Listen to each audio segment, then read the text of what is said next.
Welcome back to another technical deep dive here in the debug zone.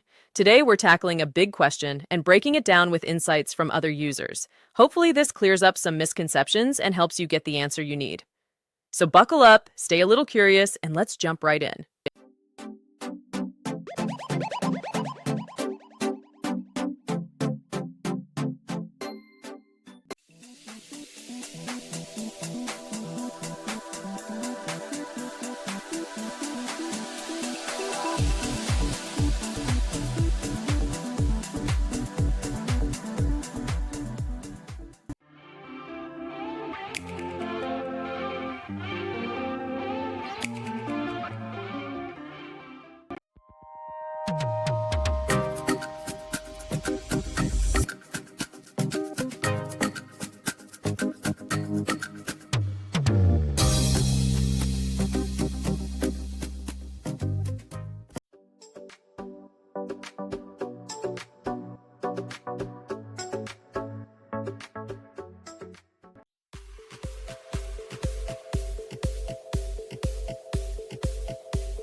And that's a wrap.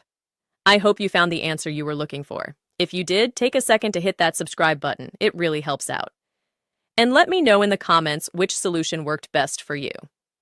See you next time in the debug zone.